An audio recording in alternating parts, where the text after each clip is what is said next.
get drunk most every day.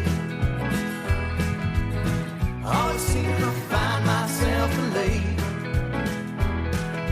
Might be on as fuck, I'm still riding like a pup.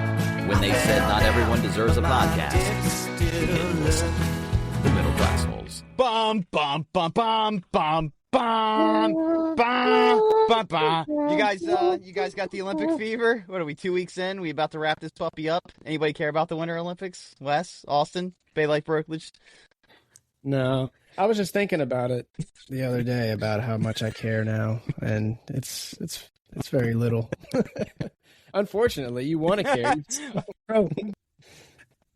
I feel like you should it's care. Just so good. The guy was thinking about it. It was running through my mind. Yeah, it's a shame. When I was a kid, It's only been 4 years. I remember as a kid, like it was fun, and now I don't know. I just don't care anymore. I don't know why. It's weird.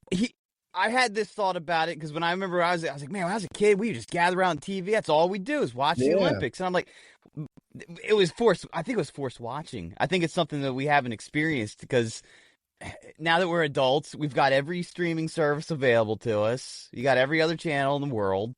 That's true. Why am I going to watch sports I give two shits about? I wanted to get into it. I used to like the half pipe, Shaun White out there doing his thing. I don't know. I don't even like the races anymore. The ones that have definitive endings to them, because it's all wrecks now. It's like watching a shitty NASCAR event on ice. It's NASCAR on ice. You watch the speed skating. Hold on now. What? I do fancy myself a little bit of NASCAR, so let's pull back on the reins. I'm not hating on NASCAR, but I'm just saying, you got to admit, NASCAR comes down to the last lap, right? And then everybody wrecks. I don't think I've watched a full race since I was like 9, but yeah. Thank you. So you like NASCAR in theory, like we love the Olympics in theory. Yeah, we don't care about the sports. We just want the medals, man. We just want to be like, all right, did we win the Olympics? No? I'll see you in summer. This is very true. I, on the other hand, watch the Olympics. I watch a lot of it, and that's just because I'm a sports goon. I will say, and I was having this discussion, so the U.S. men's figure skater who was the favorite going in, shit the bed. I think he finished 8th or 12th or something like that. Had a terrible long program. He's going in leader after the short. And I said, this is the painful reality that is the Olympics, because he's 21. He could come back in another 4 years and do. I don't know where the next Winter Olympics are going to be, but he could do well. He could medal and have a great comeback story. In between time, he might win a world championship or two. No one's going to know. I don't watch the fucking world championships. No. Never watch the fucking world. I never watch any world championship. Track and field, none of that. So, I think go ahead. But we've gotten too much curling. It's the entirety of the goddamn Olympics from start to finish. It's all I'm watching now. I understand it. Because I get it. I understand the scoring. I'm watching the ladies. I got like this weird crush on this Tabitha Peterson chick. I don't know. She's not even like all that hot or anything. She's just like, she looks like the chick if you went on a vacation with your family to Minnesota and she's like, oh, you want to come down to the rink? I'll show you how to curl. And then all of a sudden you fall in love. You end up at a moose lodge singing karaoke with like, just like some kind of cider. And you're like, oh no, now I got to go back to my real life with my wife and kids. She's got a traditional beauty about her. Yeah, she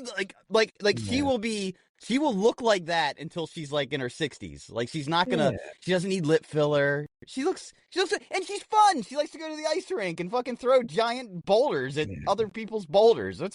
What's to hate about that? But I like curling because there's a strategic thing going on.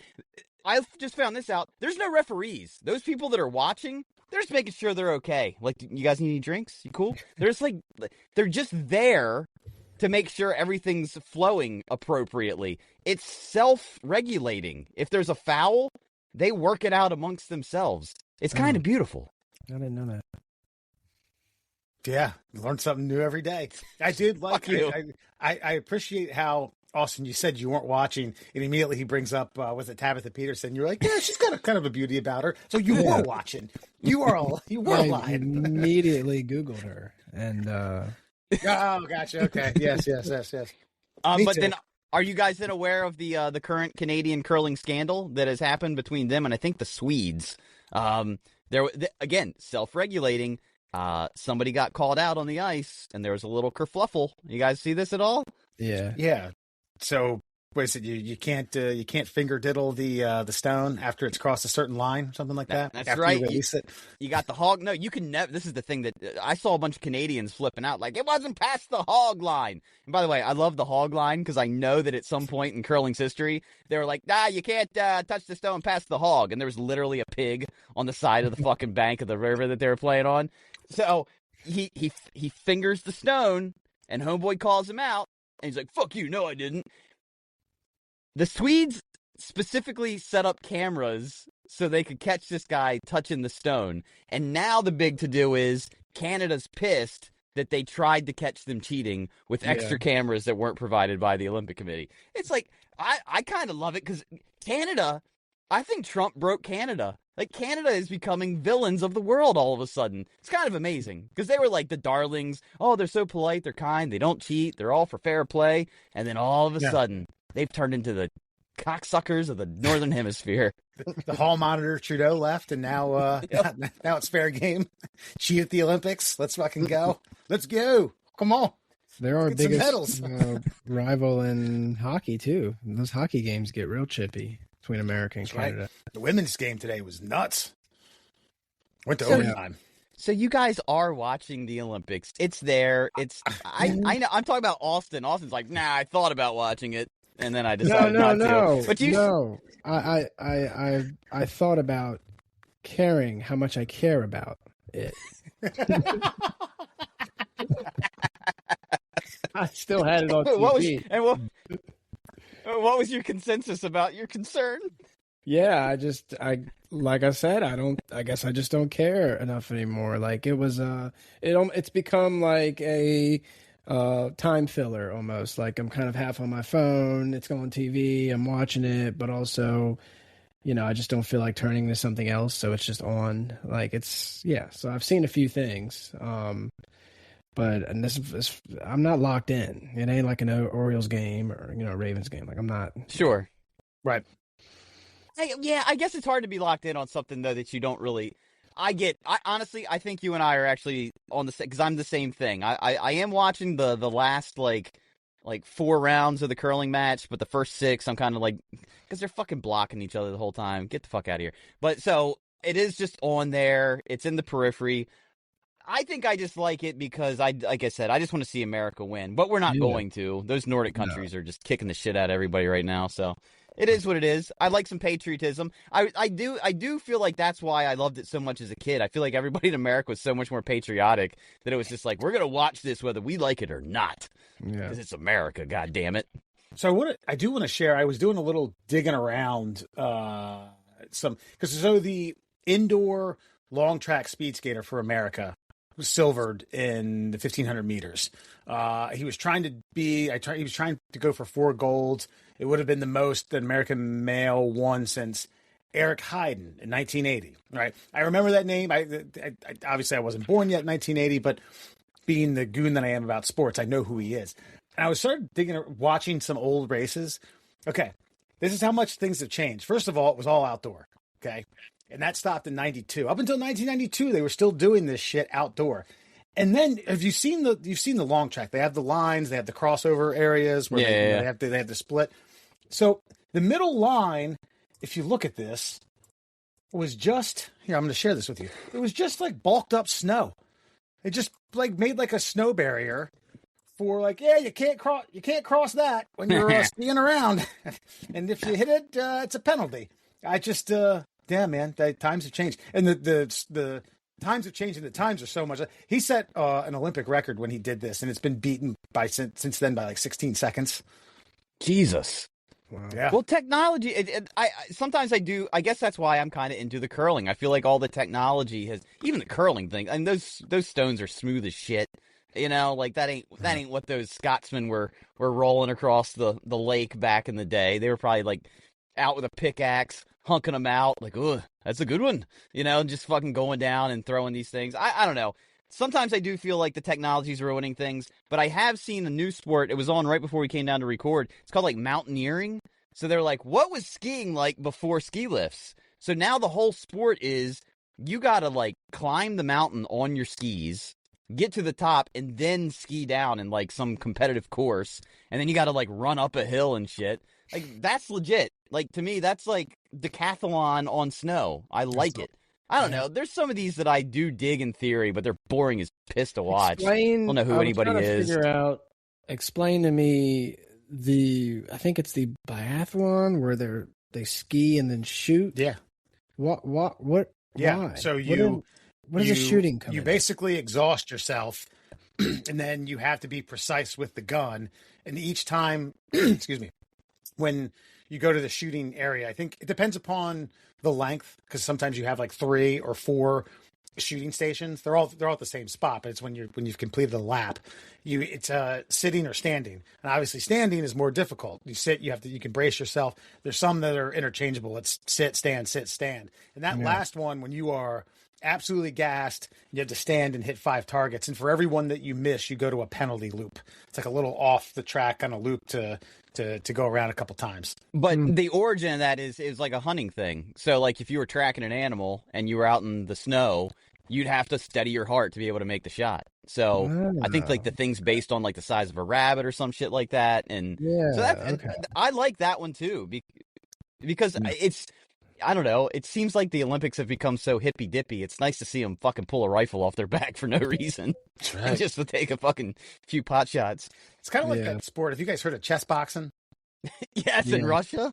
Yeah. You go you go a 3-minute round, and you hop in, and then they break out the chessboard and you play chess for 10 minutes or something like that. I have to assume that this was like a middling, a boxer who couldn't quite cut it as a pro and happened to be good at chess. This isn't some world-class chess player who's like, you know what, I'm going to take up boxing and win this thing. Like 150-pound Gary Kasparov in there, like, ugh. I just think it's the Russians being like, I don't know, being full of themselves and like, we're strong and smart. Watch these. I will fight you and beat you at chess. Like, it's just such a weird thing to do amongst yourselves. Yeah. They have to. They say it's the ultimate in physical combat, and then intelligence and strategery and all that good stuff. Shifting gears a little bit. Murr, I know you're kind of a borderline MMA fan. Austin, do you watch MMA at all? Not really. No, I mean, it's kind of hard not to, with social media, be... He thought about it. Yeah, no. I thought of how much I cared, and no, I don't care about that either. It's hard not to know what's going on, because they post, social media is filled with, there's fights that are coming up that I know about, and there's fighters I know about, but I don't really tune into fights like that. I catch them every now and then. But... Gotcha. Yeah, I don't think I've ordered a pay-per-view in 15 years. Then back when it was like the Liddell and the Tito Ortiz and Silva and that crew, I used to tune in then. But Logan Paul, or I think the Paul brothers own this promotion company. They're having Ronda Rousey and Gina Carano, the former champion, fight. These are the type of Mickey Mouse, Ringling Brothers, and Barnum and Bailey circus events that grind my gears, and they make Murr's fucking heart cockles just spring and bloom like goddamn sunflower. I'm their target. They got me. Hook, line, and sinker. I'll be tuned into Netflix. And that's the thing. I wouldn't buy any of this stuff on pay-per-view. I'm getting into the UFC now because, again, I've never bought. Only thing I've ever bought was like Starrcade 99, I think, Wes, like professional wrestling. That's the only pay-per-view I've ever spent money on. I think it was like Sting versus Hogan or some shit. And I was like, I gotta see this. But no, this Gina Carano thing, Carano was the original female face of the UFC. She left before Ronda Rousey got there. And so everybody said, well, what would happen if they fought? Now, they're both out of their prime, obviously. They're older. And fuck it. Let's just see what happens. I think the number one reason why I'm glad they signed this fight is Gina Carano.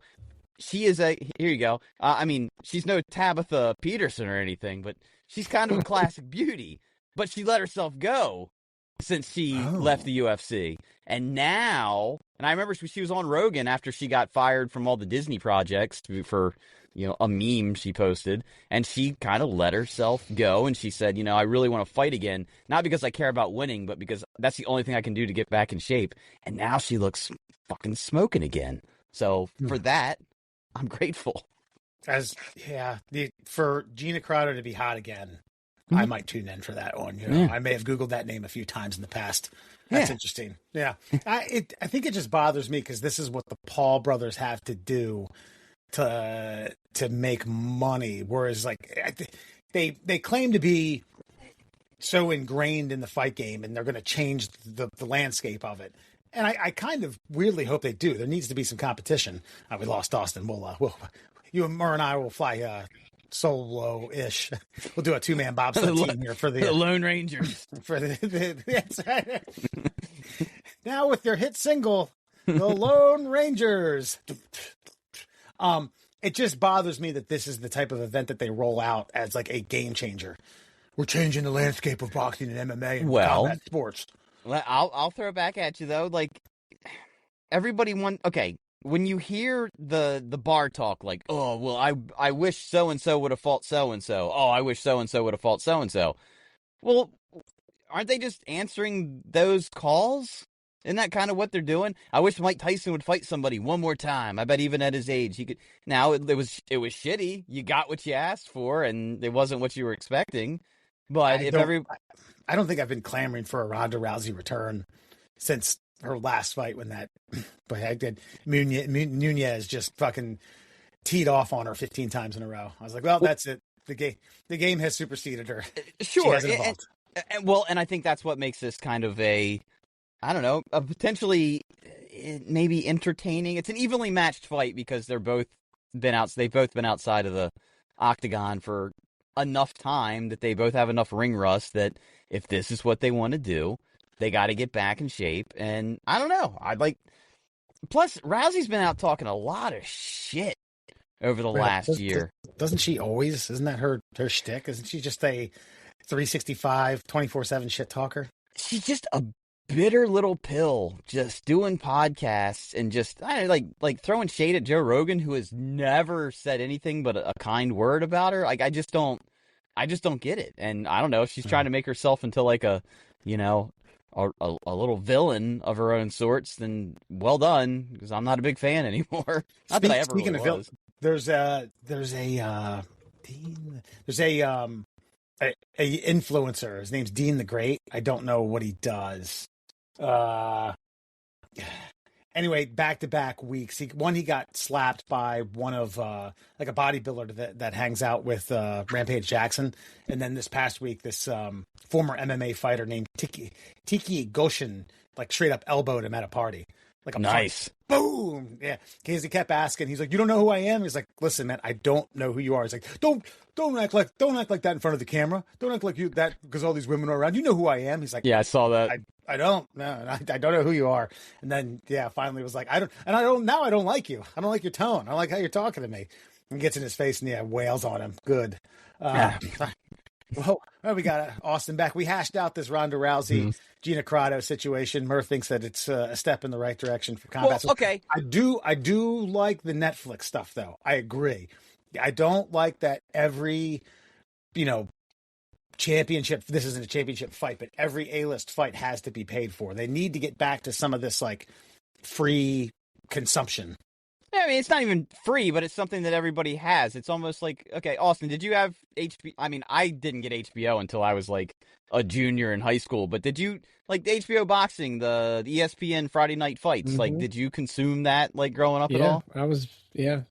And it was readily available, and you got to know who these people were. And so I think if you want to build your brand, you got to put stuff out on streaming platforms that everybody's got. And I don't know. I was telling Wes, Austin, like, everybody talks shit at a bar. Like, I would have loved to see this person take on this person. Isn't that all the Paul brothers are doing, though? Yeah. Like, you want to see Mike Tyson fight? Fine, we'll do it. You want to see Ronda Rousey and Gina Carano fight? Fine, we'll do it. Doesn't mean it's going to be good. Is he fighting Floyd Mayweather? Is that true? So one of the Paul brothers did like 6 years ago, the Logan, now Tyson, wrestler, in an exhibition fight. Tyson. Oh, Yeah, is he going to fight? I heard that. No. Yeah, they agreed. They agreed. There you go, Murr. They agreed to a fight on April 25th. 25th. April 25th in Congo. Yep. Man. Maybe they'll do a revamp of the old Congo movie. Just like a dual promotion type thing. Hold on. Floyd Money Mayweather is fighting Iron Mike Tyson. Yeah. That's right. April 25th. Rules have not been set in terms of rounds or length of rounds or ring or glove size. That's going to get hashed out. I mean, these fucking guys are going to make a ton of money. Yeah, they're going to make a ton of money. No, I don't even okay. I think individually, they're going to make a ton of money. There's nothing we can do about it. But there's no way Mike Tyson can keep up with Floyd Mayweather. You're not built for that. Like, he's just going to sting him. Like, he's not going to knock him out or anything. He's just going to tap him with his gloves like 1,000 times around. Yeah. And Tyson's going to, if Tyson connects, maybe there's a chance of knocking Floyd into the next century. But no, it's going to be stupid. Yeah. I think I saw this fight, and it was at the 2008 WrestleMania when Mayweather wrestled the Big Show. The Big Show, yeah. I think I saw that. Yeah, it's not really meant to be. I watched that. I didn't. Go ahead. I was going to say it's not really meant to be a real. It's not meant to be a real fight, right? It's just a pure money raking machine, and the Paul brothers have perfected it. So, hats off to them. People keep buying it. People keep buying these damn pay-per-view. People keep subscribing to Netflix to watch one fight. So exhibition style. That's what they keep screaming in Rocky 4. This is an exhibition. And then Apollo died. Okay. Well, in this case, it's going to be.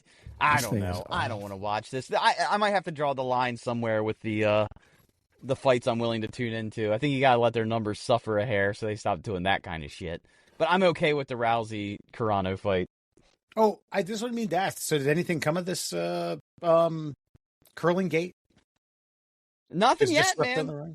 It's just a big hubbub going around. The Canadian guy looks like a total asshole at the end of the day. So I don't know. I'm just glad there's a nice stain on that nice white and red Canadian flag. He reminded me. You remember Mighty Ducks Disney movie? You remember the coach that was the evil coach of the bad team, right? The guy with the slick back hair. Iceland. Yes. Yeah. I forget the character's name, but this guy reminds me. Man. He reminded me of that. And that stupid Canadian accent, like, fuck you, huh? What about that? I didn't do nothing. And just fucking, God, you don't have the voice for shit talking. Yeah. Karsten Norgard, who played Wolf Stanson in the Mighty Ducks 2. Man. There you go. There's a fucking poll. Quack. Yeah, right. Quack. I'm gonna name you Wolf Norgard. All right, middle classers, everyone. Murr, Foxman, and Austin Lewis from yLife Brokerage. We're gonna take a quick break. We'll be back with this week's friend or foe, and it's squeaky sneakers. Like a warm, creamy chutney. Get ready for another spoonful of the middle class holes. All right, everybody, it's officially time for Friend or Foe. Going to read a news story to you, see if you agree or disagree. Friend or Foe, brought to you today by yLife Brokerage. That is where Austin can offer you all sorts of financial advice. Also, made a name for himself on the old interwebs with his outdoorsy cleanup of the bay. He goes out, he tells you kind of fun facts about the waterways and some of the wildlife. And one of the pieces of wildlife I recently saw that you highlighted was a zombie carp, as you put it, that had its eyes poked out by any number of savage animals. What would you guess took this carp to task in the Chesapeake Bay?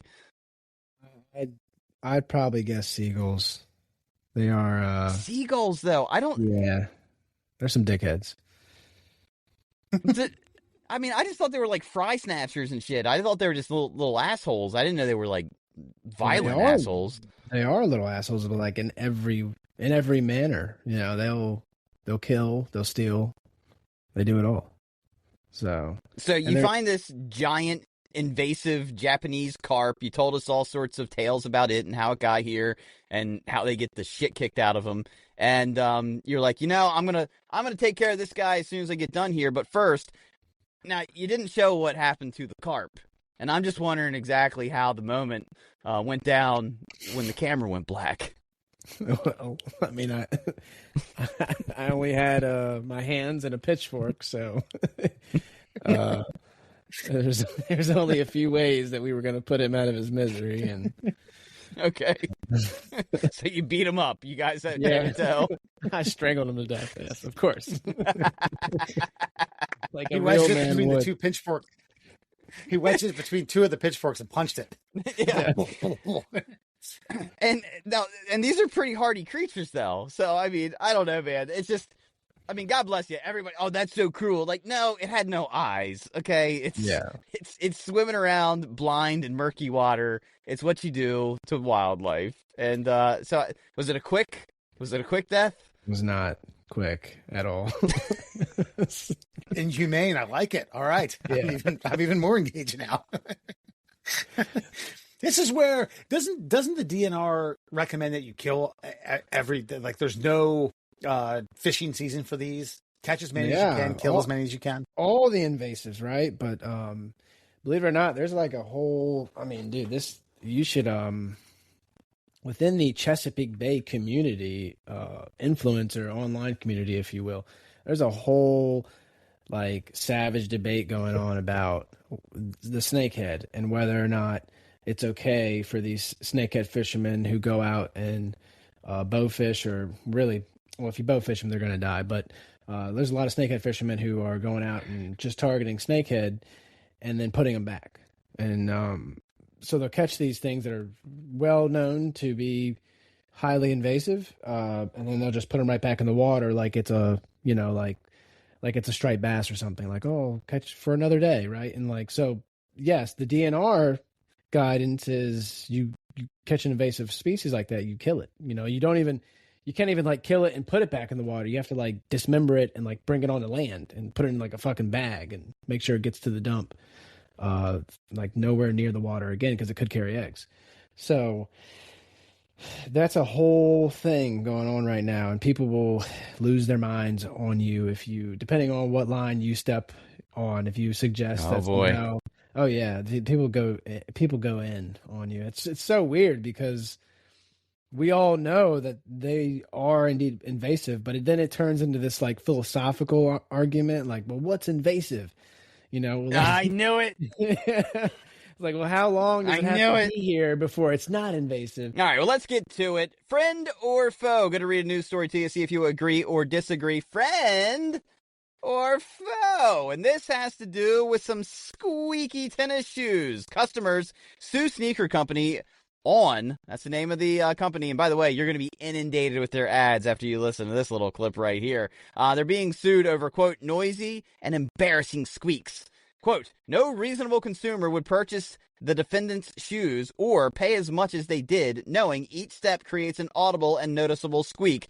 So says the lawsuit. Customers of the athletic shoe company On have filed a class action suit. Some of the brand's sneakers squeak embarrassingly loud as they walk. In the suit, they say that On's Cloud Tech is composed of different shaped holes, and apparently when those holes come in contact with each other, they make an audible squeak. So the Cloud Tech was created to blah, blah, blah. Who gives a fuck? The point is that people paid $200 for these shoes. They squeak so noticeably that they wanted refunds. On says no refunds, and the lawsuit says, well, we can't wear them.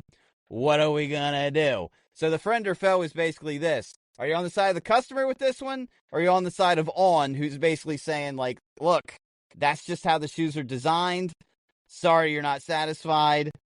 Kick rocks in our squeaky shoes. Austin, we'll start with you. Friend or foe, should the customers get should they win the lawsuit, or should it be buyer beware? How much do the shoes cost? $200. Yeah. No, that's a foe, man. There's no, I buy my shoes from the thrift store. So There's no sympathy here for me for $200 shoes that make any sort of noise. So, hold on. So you're siding with the shoe company? Is that faux? No. Yeah. Whoever, No, listen. You have honored a time, just a tradition here on the Middle Class Souls, where no matter what fucking options I give you, you will get it absolutely wrong. So congratulations. Well done, sir. I don't even know why we call it friend or foe.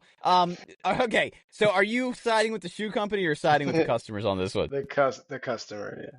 I sounded like you were siding with the shoe company though, because you're like, fuck you for buying $200 shoes. No, well, maybe that's like hidden in the message, but That wasn't hidden. That's all pretty clear. but that's a lot to charge for a pair of shoes, and if they're athletic shoes, I don't know. What game are they playing where they need to be like silent though? Like what are they so mad about though? Well, okay, for me, like I walk a lot at work, so I wear running shoes, and apparently a lot of these people are like nurses and things like that are on their feet all day, and they're squeaking their way through the hospital, and they're like, I can't fucking do this. Like this is, I mean, here's my thing though. If it's a class action lawsuit, which means many people experiencing the same problem, Must be and bad. I wouldn't feel like you would go the legal route if the sound wasn't so god awful. Yeah, So there Yeah, it must seems be to bad. be some weight here. we'd have to test it out. We'd have to get like a video or something of it and see how bad. Ooh. How bad the squeak is, yeah. Yeah, but my initial, is $200 is a lot. That's a lot. So, you kind of got to give the customer what they want for that price, I feel. Yeah, because the company on is saying that like it's not a defect, it's just a symptom of the sneaker tech, and they say squeaking isn't currently classified as a product defect. Wes, where are you standing on this one? So we've done a few of these, whether it be friend or foe or just news stories in general, and I am 99.9% always in the buyer beware category. You are the consumer, you're spending money. If you have not done your due diligence and research, tried the sneakers on, whether it be sneakers or any other thing that you're consuming, you are the consumer, you are the buyer, you consume or you take on all risk that happens after said purchase. I am with the consumer on this, and I'll tell you why. I've gotten rid of pairs of sneakers because of this. One of which that came to mind, you guys are familiar with the Adidas Gazelles, right? Yeah, indoor soccer shoe. Yeah, and I bought a all black leather, basically from all black leather, gum bottom, except for the Gazelle was written in gold. Fucking beautiful. Goddamn beautiful. I could wear these with a tuxedo to a wedding and no one would have fucking batted an eye. And somewhere around the heel on the left fucking sneaker, it would go eek every time I took a step. I did every DIY method, every Reddit message board, any goddamn thing that I could figure out. I was scrubbing soap into this. I was putting motor oil onto it just to like figure out like, okay, this squeak is going to disappear. I had to give them away. I lied to a guy that I play soccer with that I'm not even friends with, who's a bit of a nerd. I was like, yeah, these will fit you really. They just don't fit me anymore. And he dealt with the squeak. I felt so fucking bad about it. Not really, but I will tell you that I can see where this drives people nuts, man. You have to see a shrink after this. You have to go and get a goddamn CAT scan to figure out why your brain is bulging with migraines over and over again. Because every time you take a step, you're. You made a great point. Nurses, like your job is high stress as it is. And you imagine walking around in a fucking NICU or a SICU and just.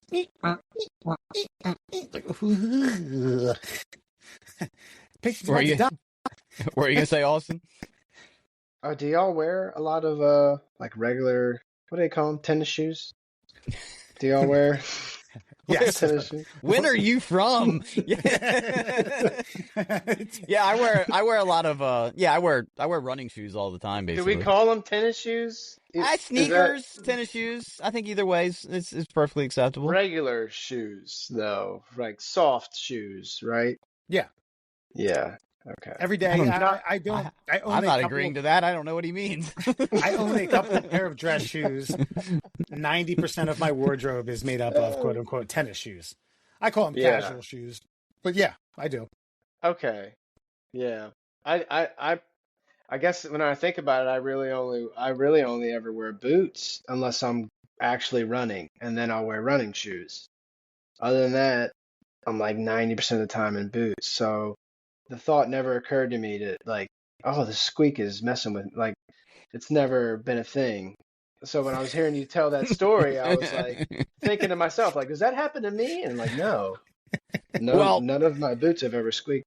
If now I go in my job, I end up going into a lot of municipal buildings, and they have those nice, like, slick, like, fake marble floors. And if my shoes are wet, man, and it's embarrassing. And I'm just like, everybody's doing it. Everybody's shoes are squeaking here. You're fine. It's okay. No, but it drives you up a wall. Now, the reason I'm on the consumer side on this one is because we now live in this online culture.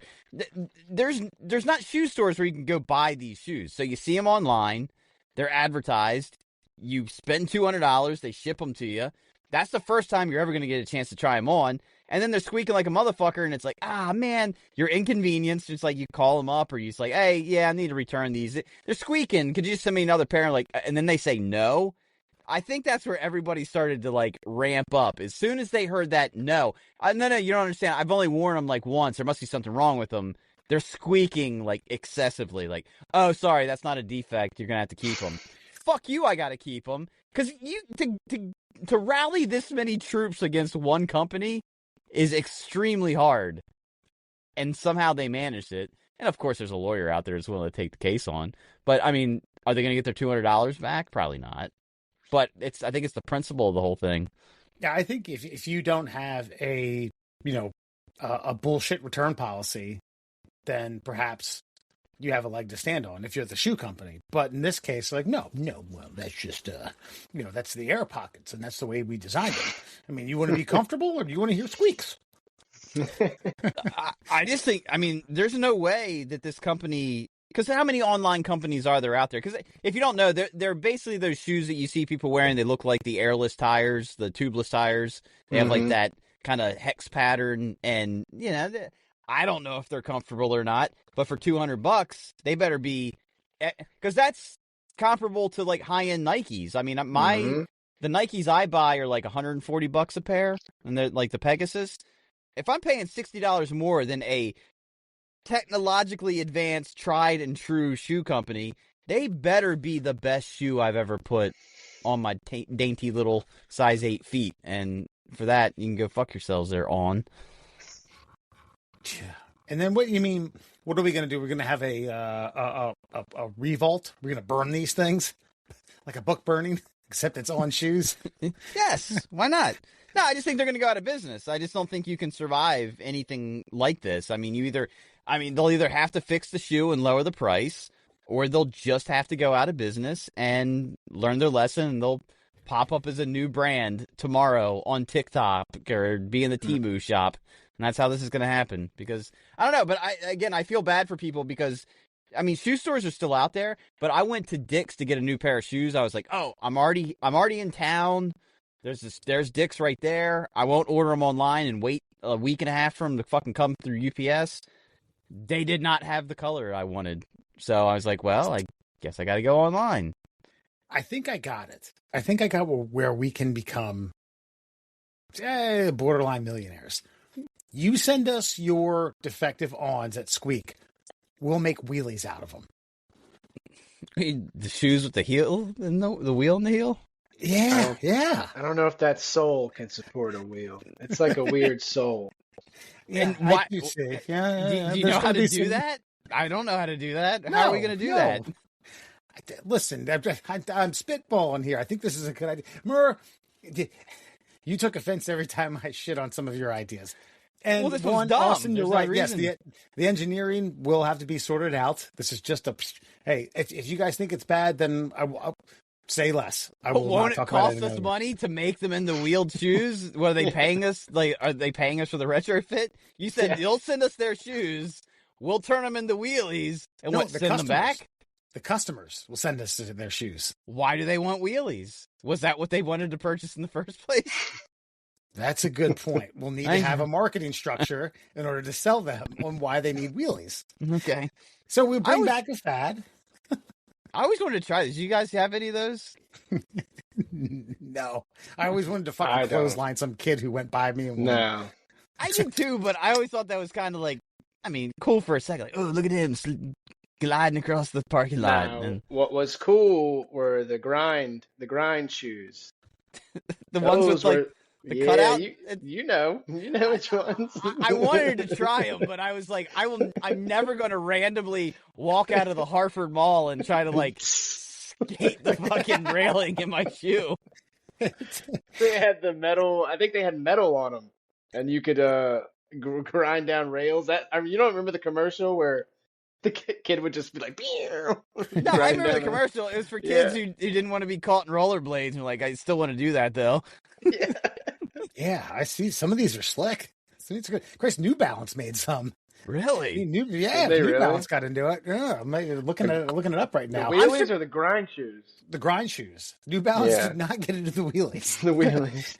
I'm actually kind of surprised that the grind shoes didn't make a kind of a comeback like with all the parkour like 10 years ago.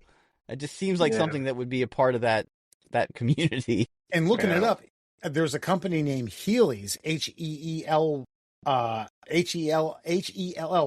that made both wheelies and grinds. Yeah, I mean, look at the engineering on this fucker. I mean, this vertical marketing. That's beautiful. Is it? That, two for one there. And it came with a what is it, like a fixed kit?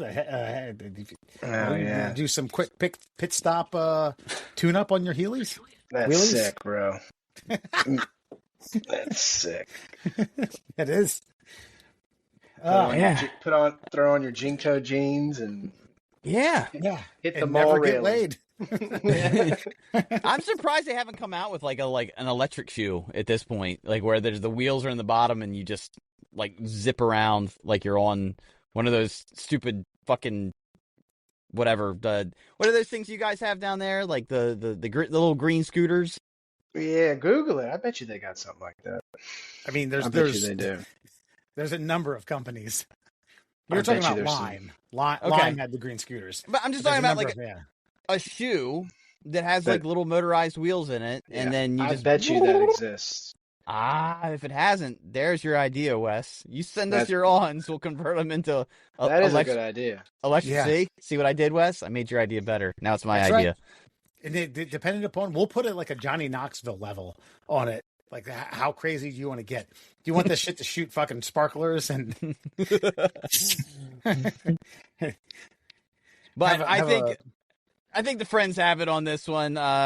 Screw this on company. That they're dumb. They're dumb for not just like once the lawsuit was filed, they should have called every customer and said we'll send you your $200 and a free pair of shoes. Sorry, but now they're done. I'm looking through this, and for the listeners, I apologize. I'm about to share a Google image search of on sneakers. I haven't seen a single one that I'm like, yeah, that's kind of cool. Like, or yeah, I would consider buying that. All these look stupid.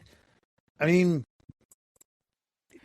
tell me to stop if you see one that you were like, yeah shit, man, that appeals to my nature. I'll say the one in the middle with the lady with that one right there. I'll say that's not a terrible looking shoe, but I think the way that they're branded is that each one of those little cups is like an air pocket in the Nike shoe, and it's supposed to be comfortable to wear all day. I do see people wearing these things all the time. That black one looks all right. This one? It's usually younger generation that wears these types of shoes. I just don't get it. I don't get wearing regular shoes. I can't do it. I can't do it. What do you mean? Well, see, for me, I walk 10 miles a day, so I'm not gonna huck around in a boot. Now you're out. What if you got to stomp some shit, man? What are you gonna do? when you need a shit kicker, What are you gonna do? That's what I'm saying. You're not wrong, but like, I just have a question for you. How much shit are you stomping? Well, I mean, it's just a thing of functionality for me. Like, no matter what situation I'm in, the boot can handle it. Period. The boot can handle it. But like soft shoes, they almost no situation can they handle unless it's like the most comfortable situation. How about And yes, that's the point. Is the comfortable situation is like the Yeah. day and getting through it with comfort. That's the point. yeah, I guess that is the point. I don't know. That's my day is not filled with that. So See, he's thinking tactically. No, and I appreciate that. Let me just tell you, on my keychain, I have a flint stick. I'm never Yeah. going to be There somewhere you where go. I can't. Right? I'll probably be nowhere I need fire in a moment's notice. But Yeah. one Yeah. day, you know, I've got an Army surplus can opener on my keychain. Yep. Why? Because I'm going to need a can of tuna on the side of a road when I break down with the fire I've built. No, Yeah. I don't know, but I get your point. But I shoes and a back that doesn't hurt at the end of the day are necessities in my world. yeah, I don't know what I don't know, and if I end up having problems and it's because I wore boots all the time, then obviously I'll be like eating those words. But yeah, I just haven't. The only shoes I buy are running shoes, and so my thing is so that I look at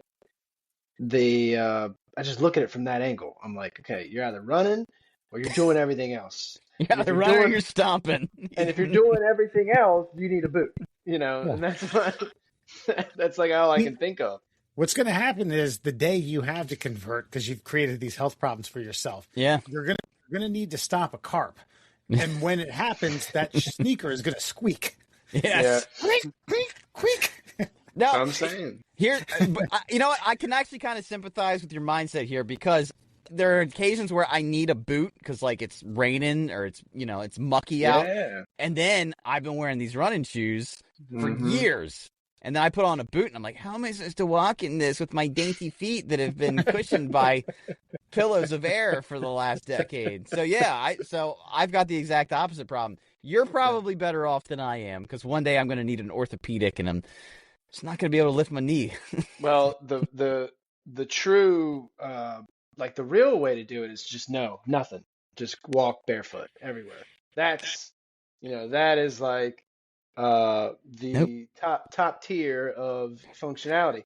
Then you can't. There's really no situation that you can't handle except like a situation that cuts your feet up. But Yes, other than that, which is why Yeah. even thousands of years ago they were strapping slip pieces of leather to the soles Yeah. of their feet.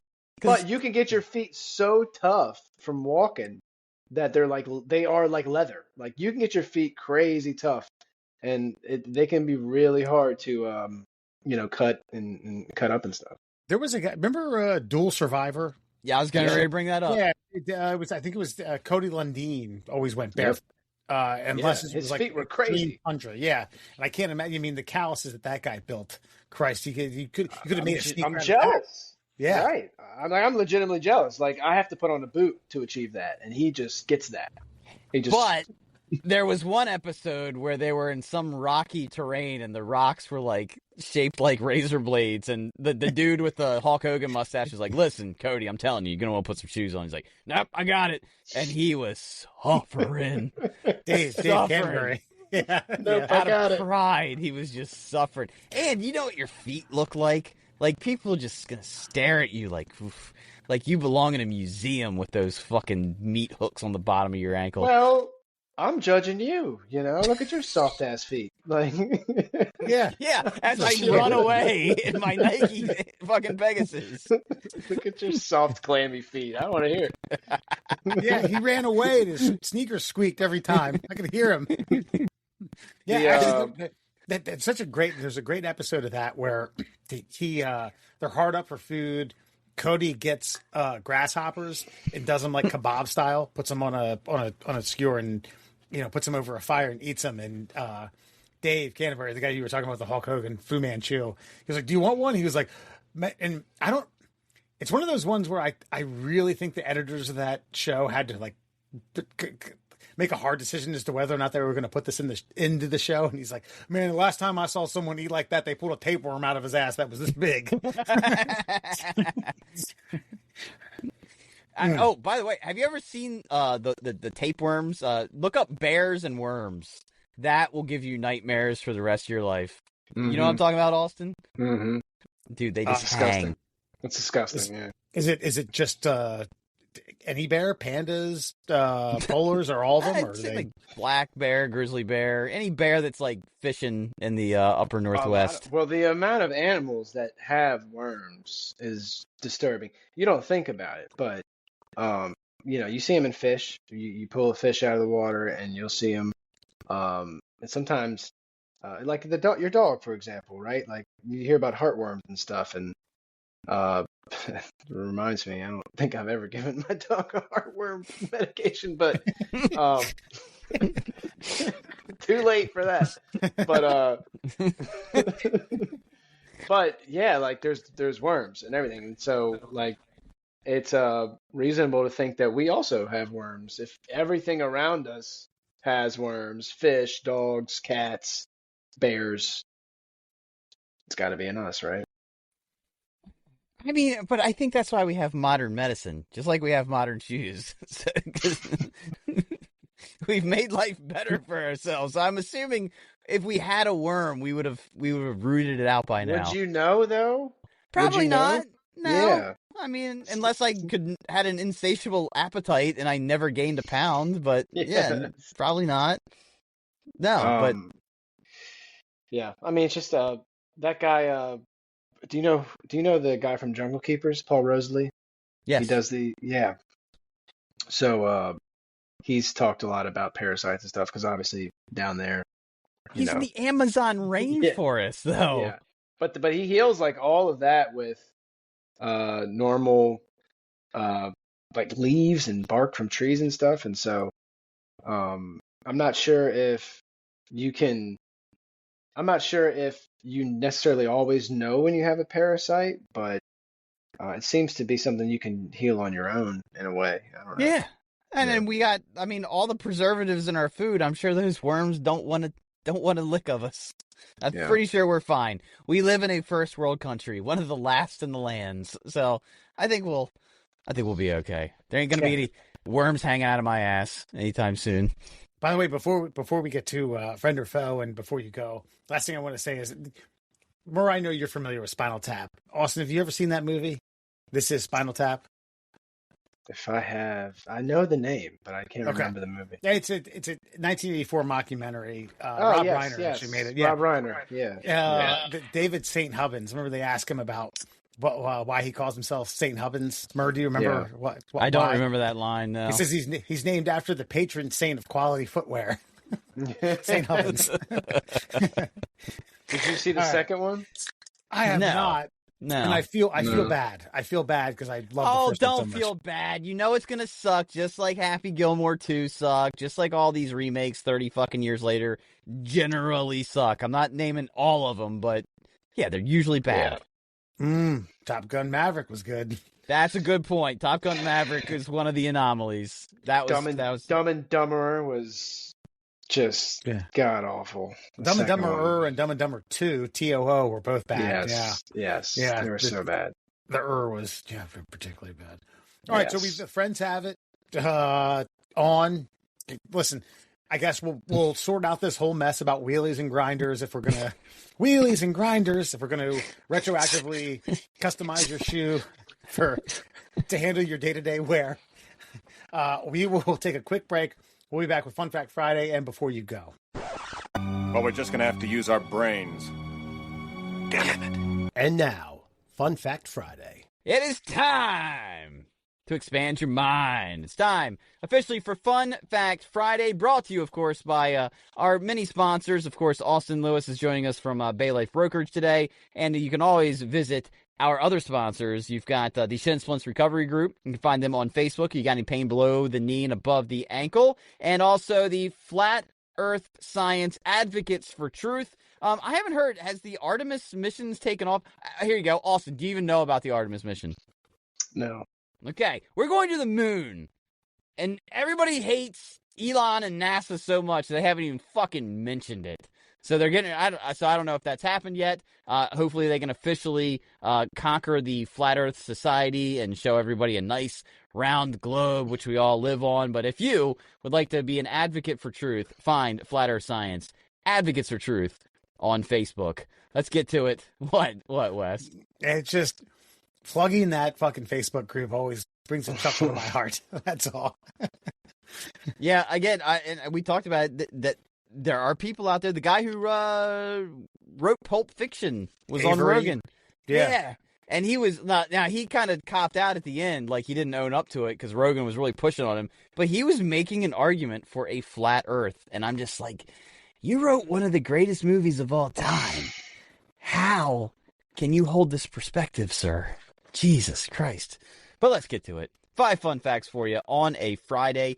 Did you know, in the coldest, most isolated place on Earth, a Russian engineer at Antarctica's Belgorod station allegedly snapped and stabbed his colleague because the guy kept spoiling the endings to books he was reading. The victim, Oleg Belzagov, survived the 2018 kitchen knife attack, but got patched up and was evacuated for treatment. The accused, Sergei Setviev, was flown back to Russia and faced attempted murder charges, possibly the first ever recorded on the continent. So every time Homeboy would pick up a book, dude would be like, verbal is Kaiser Soze.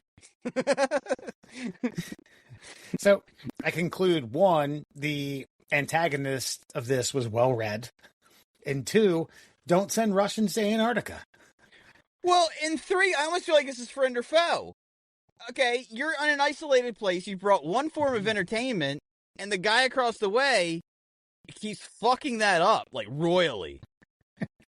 Here you go. I'll ask Austin. He likes to stomp things in boots. Was the stabbing justified?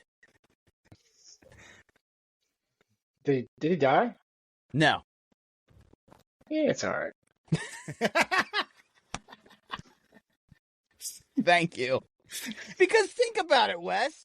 Like, you have no other form of entertainment. There's no TV down there. There's no radio. There's just wind and cold and research, apparently. And all you've got is a stack of books. And Homeboy keeps telling you the last page of each one of those books. When do you snap? When have you been antagonized so much that you can't contain yourself? See, coming from a guy who cut the power to a living room when someone was trying to enjoy the Pittsburgh Penguins winning the Stanley Cup, not once but twice, I understand where this guy's coming from. A practical joke goes a long way, man. Self-entertainment. So you're saying his form of entertainment was ruining the other person's entertainment? Yeah, man, you got to get some chuckles somewhere here in Antarctica. How many books do you have to spoil before enough is before enough? you start getting stabbed? Yeah, that could be some. I would say the guy needs to be checked. I don't know if a stabbing was good, but maybe just have the brakes beaten off him, or like 1,000 dead legs. I think my stabbing was good, but again, these are Russians. They're just different folk. I felt like my heart was warmed when I read it was 2018, so this was not that long ago. This is a pretty recent attack. That's right.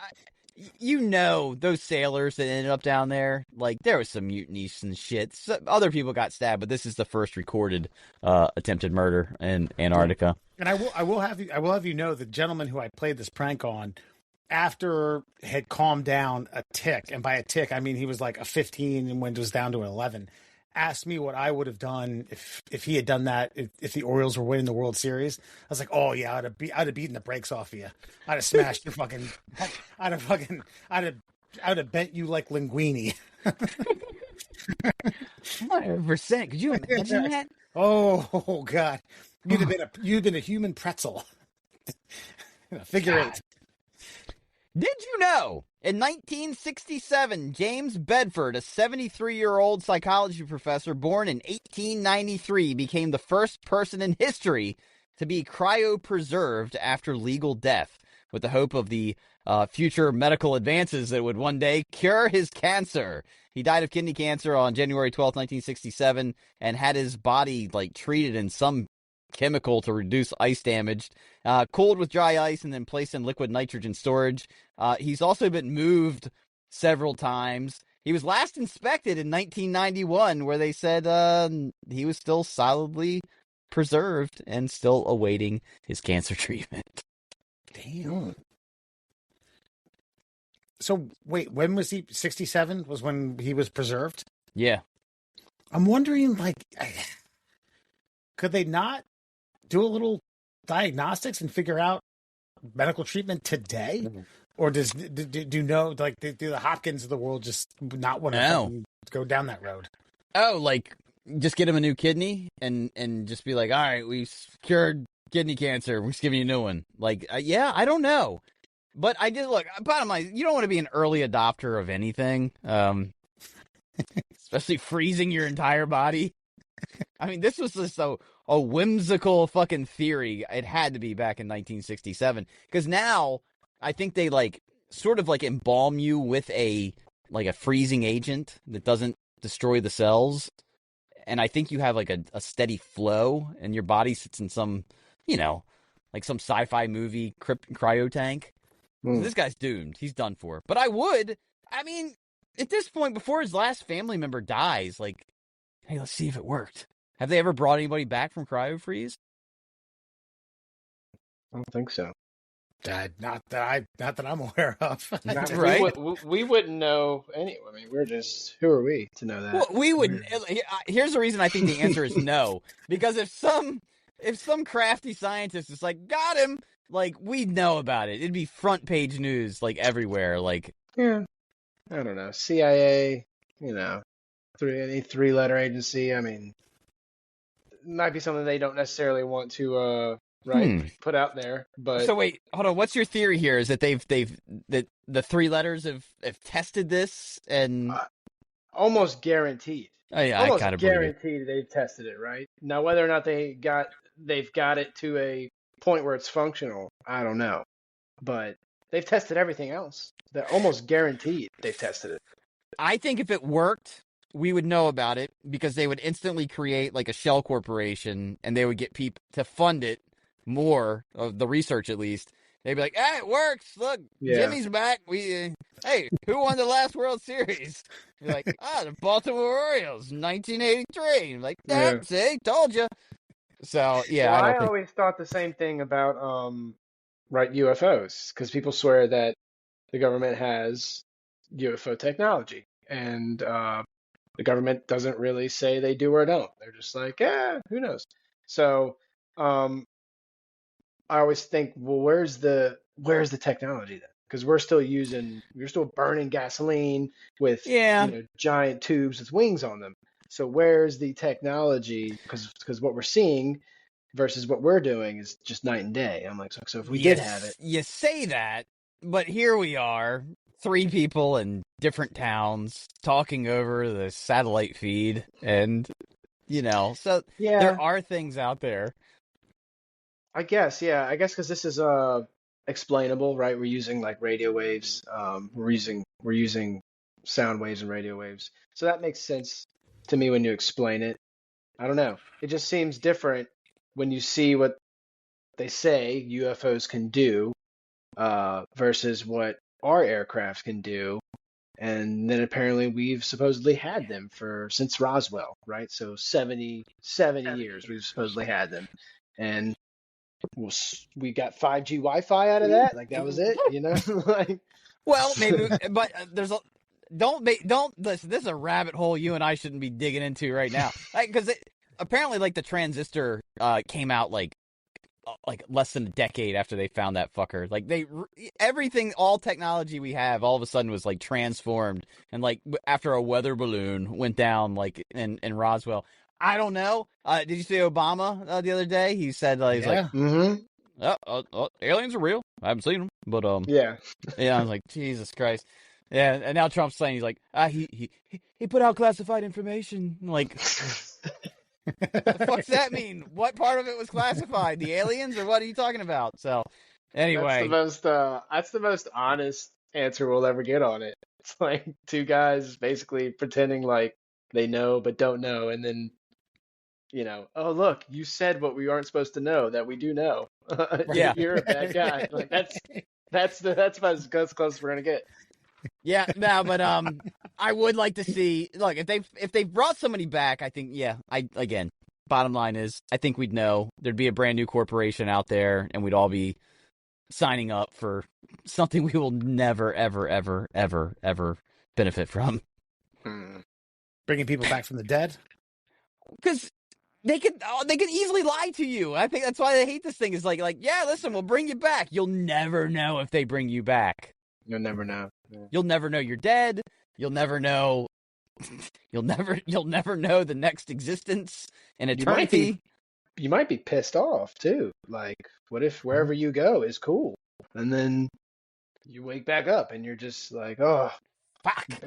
Barron Trump is president now, and yeah, and we've all. I mean, what's the fucking Sylvester Stallone movie? Him and Wesley Snipes. It's not Demolition RoboCop. Man. Yes. Demolition Man.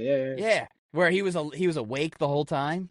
I'm like, that's impossible. He's like, I remember my family coming to visit me. Now they're dead. Now there's Now I can knit. yeah. But I don't know how to wipe my ass. Right. What are the Did three? you know? The three seashells. I don't get it. Man. What a B movie with the most pop culture reference of all time. Everybody knows the three seashells. Giant. Moving on. Did you know? In 1912, as the Titanic was sinking, some first-class passengers continued tipping deck stewards and complaining about the cold. God. That's a level of wealth that we will never understand. This is a movie, wasn't it? I mean, the part of them going out and listening to the band play as it went down. But the fact that how wealthy are you that you're so stupid that water coming onto a ship in the middle of the ocean doesn't dawn on you as a negative event? The only thing I can think of is rationally that they thought everyone was going to survive. Like, there's enough boats. Yes, there's imminent danger, but everyone's going to live. Most are going to live through this, and I'll give you a couple shekels for your troubles, young man, young woman. No. Yeah. Mm-mm. No. I mean, okay, yeah. I'm just trying to rationalize it. I'm not trying to tell you that these people weren't assholes. No, they were assholes. They were 100% assholes. They had too much money, too much, just too soft a life to where they never thought anything bad was ever going to happen to them. Still feel bad for all of them. How long do you think they last in that water? There's a Titanic museum, and apparently they have water that's chilled to the temperature, and they challenge people to stick their hand in it and see how long they can last. And it's not long. It's I think it's 12 seconds is the longest people can go. I had to dive for my phone. I dropped it by the bridge in January last year, and that was a true test of my manhood. That was miserable because was Eastern Avenue Bridge, or no, 695 Bridge. 695 Bridge. So did you have to go fully immersed? Yeah, because the thing was, I don't know if you've ever tried to pick anything up while you're having to float. So, and you can't see, right? So I'm trying to use my feet. And so, but I'm trying to float and also use my feet. So then I'm feeling for my feet and then trying to simultaneously pick whatever it is, pick it up off the floor and bring it to my hands without drowning. It's so cold.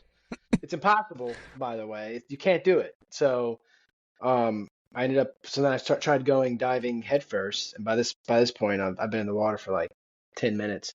But I'm so cheap, I refused to let that phone go, and I did get it back. Did it still work? Yeah. Oh, nice. Yeah, it's an iPhone, so it stays submerged for 40 minutes. Wow, look at that. That's a commercial right there. God bless you. What do you think the water temperature was? It was January. It had to be in the 40s. It was so cold. It sucked. Yeah, but could you imagine? now imagine being in water where ice is readily available. Well, have you ever taken an ice bath? Once. Yeah. Yeah. So if you've done that, then you know, because that's about as miserable as it gets. Oh, You yeah, get into 100%. a bath filled with ice. I did Yeah. a polar bear plunge, which is like, a community fundraising event where you jumped in and got out. And I've told this story before. They put everyone in tents to change afterwards. And if you want to ever see a small dick party, that's where it's at. Yeah. 100%. Yeah. Can I just sign up for that portion? That's right. Did you know? In 1184, during a heated political assembly in Erfurt, Germany, dozens of Holy Roman Empire nobles, princesses, bishops, and high officials gathered in a hall above the town's latrine pit to hash out alliances. The floor, weakened by rot and the weight of everyone standing on it, collapsed. Around 60 of these powerful men and women plunged straight into the massive cesspit below, many drowning in sewage, some crushed by falling timbers, or just simply suffocated by bodies and filth. Wow. Bummer. It's a bummer, man. Couldn't wait to pull that out. The only thing I can think of in recent history that reminds me of that. Remember Buffett? Someone on Jimmy Buffett tour bus released the poop hatch over one of the bridges in Chicago. That was Pearl Jam. Was it Pearl Jam? I thought Buffett had his hand in it as well. Was it Pearl Jam? Okay. Yeah, they released it, and it was like, a tour boat in one of the many rivers of Chicago, and everyone at the top deck got a taste of what Pearl Jam was cooking. But just of all the ways to die, like drowning sucks already. Mm-hmm. Drowning in liquid shit is a whole new, and whole you think new wrinkle. you're there protesting, right? You're there. No, they were there doing like Game of Thrones, like if you do this, I'll do this, and you do this, and I'll do this, and then it's like a medieval fucking UN meeting. Gotcha. Yeah, and then shit broke loose. Yeah. Oof. I also have dropped my phone inside of a porta potty. Oh, God. It's a theme with you, Austin. And when you fucking walk around all day trying to film content, you drop your phone in like the most inconvenient places that should be so obvious, but never occur to you until after. And you're like, oh, well, so. But this one was not.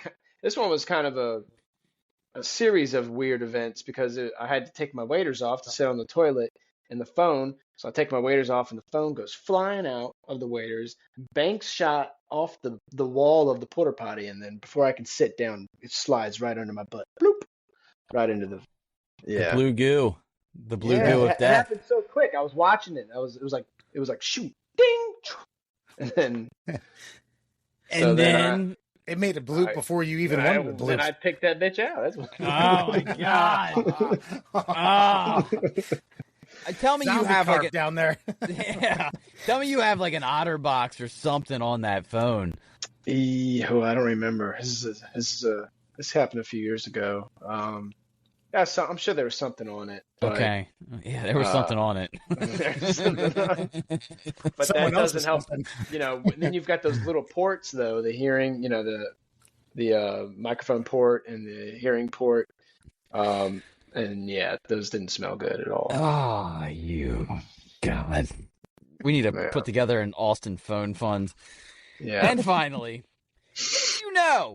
Pac-Man was originally called Puck-Man in Japan. But for the U.S. launch, they changed the name to avoid arcade vandals. They knew they would turn that P into an F. So to avoid Fuckman, they turned him in to Pac-Man. Gaming's first family-friendly censorship hack. Yeah. So, Murray, you're a little older than me. Austin, you're a little younger than me. I can remember being in pizza shops playing Pac-Man. Mm-hmm. Like waiting on pizza. And that hits home because I know for a fact, and I like anything that I could vandalized to create fucking 4-letter words, I would do it. And it's they're like, yeah, Pac-Man. Yeah, this is going to be fucking hit in the States. No. We need to go with Pac-Man. That's genius. Well, it's genius on the video game guys' parts because they saw the future. They're like, I know what's going to happen. And by the way, this is an era, too, with no cameras around, so kids could easily just scratch whatever they wanted to and anything they wanted to, anytime they wanted to, and just get away with it. Wait for old man McGillicuddy to go count his quarters in the back room and just start scratching away. Get your old razor knife out, carve whatever you wanted into it. Oh, man, most of the things that I learned as a child were they were horrible. We're in an arcade somewhere, right? Harvard Mall. We talked about this, textbook covers.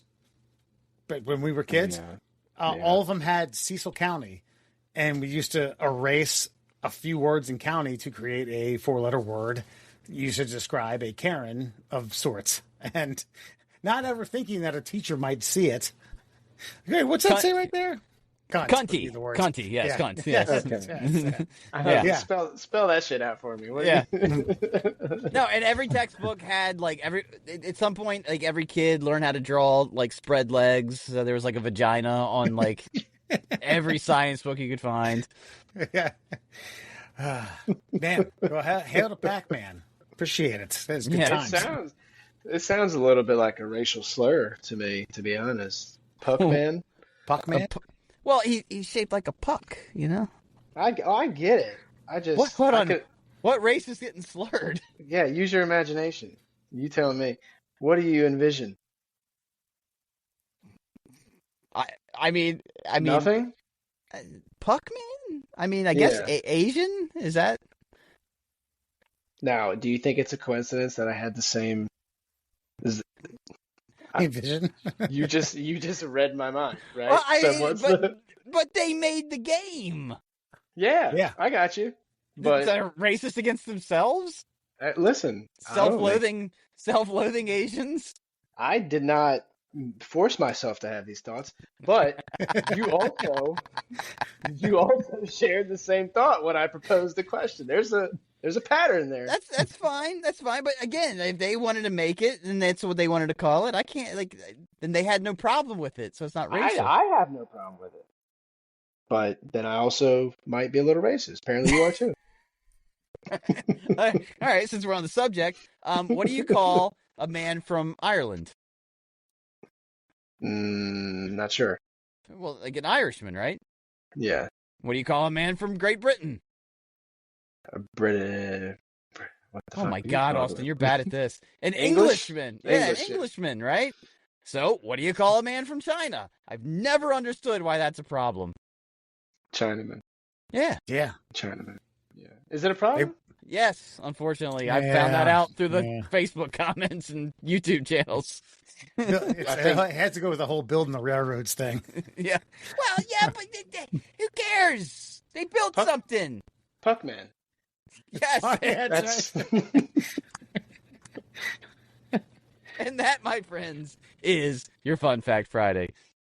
All right. Tonight, before you go, we take you to the Windy City, Chicago, the crown jewel of the Midwest. And apparently there was a billboard that was put up that just said free burrito and a QR code. According to local some news sources, that this created quite the predicament for people who were trying to scan the QR code to get a free burrito while traveling at speeds of more than 45 miles an hour. Retrieving a free burrito sometimes comes at a cost to damaging your Honda Accord. I don't know your thoughts on, I think either the idiocy of the billboard creators or the passengers or drivers of the car. Well, it couldn't be the passengers. That's who I would ask if I was doing this. But I guess the idea of just a driver be like, oh my God, free burrito. Or you're forgetting the cleverness of the people who put the billboard up, because if everybody's ramming their cars into the guardrails, they're probably not getting no fucking free burrito. Good point. Yeah, free burritos are the least of there. With every insurance claim, you get 2 free burritos. Austin, I mean, free burrito sign, or you whipping out? Is your phone on the side of what? On the side of the highway? Yeah, possibly.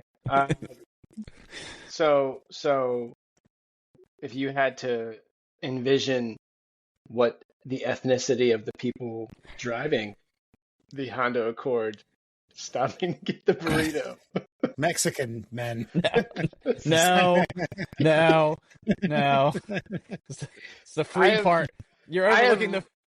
I have shed some light on some racial prejudices today. Caucasians like burritos too, man. Yeah. And now you're envisioning the Accord, right? Yeah. You can see the spoiler. You can see. It's not an Accord. It's not an Accord. It's a Chrysler 300. Yeah, it's American built. Oh, I thought you said Accord. He did. Well, I did. Yeah, He did. I'm just correcting the record. Oh, okay. Yeah. It's objection, Your Honor, retraction. The make and model was totally a Chrysler. No, I think some of these things are built or constructed with no wherewithal. I mean, what aren't you getting with a website or a social media promotion that you aren't getting with? I'm going to show you this if you haven't already seen it. It doesn't show the company. It doesn't show who's offering it. All it says is free burrito and a QR code. I feel like it's a psyop by the fucking local police department. Yeah. There's just there's a cop on the side of the road waiting for people to do this with their phone, like boop boop, and they're gonna fucking yank them over. And specifically, what kind of cop? A racist cop. Well, there's one cop that might be more interested than most. I don't like that you're putting all of these balls in my court and making me take the shot. It's wildly unfair. It rhymes with rice. Oh, yes. Got it. Figured yes. that one out. Man, that riddle was riddled. Anyway, that's tonight's Before You Go. If you're interested in a free burrito, visit the greater Chicago area. Yes. And Please. Your wishes may come true. We need to make America great again. Please visit. It's one burrito and one insurance claim at a time. You can check the Middle Classicals out on all your social media platforms: Instagram, Twitter. Now there's an idea. You want to do wheelies? Let's do Titter, man. Yeah. Sex sells. Instagram, TikTok, YouTube, and Facebook at the Middle Class Holes. You can also email us at tickleourtummies@gmail.com. Austin, want to give a quick plug for your social media outlets? Probably not. I want anybody to find me. Fair enough. All right. We'll be back next week. Alan joins us again. We hinge closer towards St. Patrick's Day extravaganza coming up on March 12th. Otherwise, we will see you all next week. Take her easy. A big old glass of beer. 'Cause I get drunk most every day. I always seem to find myself late. Might be on as fuck. I'm still riding like a pup. I fell down, but my dick's still up.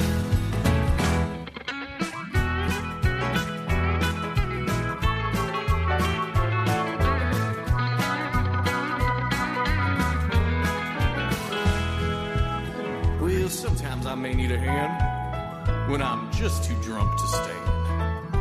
I don't need your sympathy, keep your judgment too. 'Cause you just give it a little pull, and my dick's strong like bull, ready to satisfy my woman the whole night through. I get drunk